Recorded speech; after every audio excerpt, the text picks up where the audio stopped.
नमस्कार मित्रांनो, माझं नाव प्रशांत निकम. मित्रांनो, काल 10 डिसेंबर 2024 रोजी आपला जो रुस्तमे हिंद केसरी आहे, मैब्या रेठरे धरण, ज्याने थारचं मैदान मारलं, असा आदत किंग मैब्या याच्या दावणीला मित्रांनो शोकाकुलता पसरलेली आहे.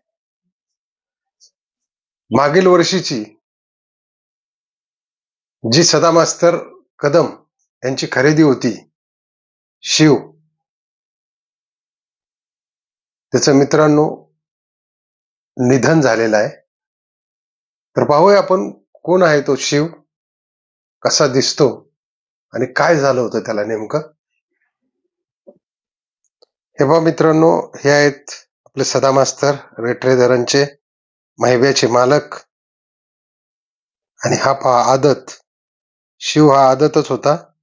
मैब्या बरोबर त्याचे चांगला पळ होता, फेरे पण त्याचे चांगल्या पद्धतीने चालू होते. तो मागील वर्षीपासून जरा आजारी होता आणि त्यामध्ये असं समजलंय की त्याला अटॅक आलेला होता म्हणून.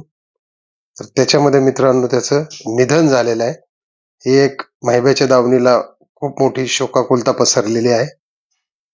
खूप चांगल्या पद्धतीचं आदत वासरू होतं मित्रांनो, आणि याचा पळ सुद्धा खूप छान होता. पण आज हे काल आपल्या सर्वांना सोडून गेलेलं आहे. परमेश्वर त्याच्या आत्म्यास शांती देव, हीच परमेश्वर चरणी प्रार्थना करूया आपण सर्वजण. आणि हा शिव आपल्यातून आता हरपलेला आहे. या शिवला आपल्या सर्व गाडा प्रेमी, गाडा मालक, गाडा ड्रायव्हर, गाडा शौकीन, गाडा लव्हर्स या सर्वांच्या वतीने त्याला भावपूर्ण श्रद्धांजली. मित्रांनो, हा शिव, त्याचा पळ खूप चांगला होता. तो मैब्याच्या बरोबरीने पळाला असता. अजून थोडे दिवस जर तो काही दिवस असता तर तो मैब्याच्या बरोबरीने पळाला असता. मित्रांनो, परमेश्वर त्याच्या आत्म्याला शांती देव, हीच परमेश्वर चरणी प्रार्थना आणि भावपूर्ण श्रद्धांजली. व्हिडिओ आवडला असेल लाईक करा, शेअर करा. व मैब्याचे जे फॅन्स आहेत त्यांच्यापर्यंत हा व्हिडिओ पोहोचला पाहिजे. जय हिंद, जय महाराष्ट्र, जय बैलगाडा शर्यत.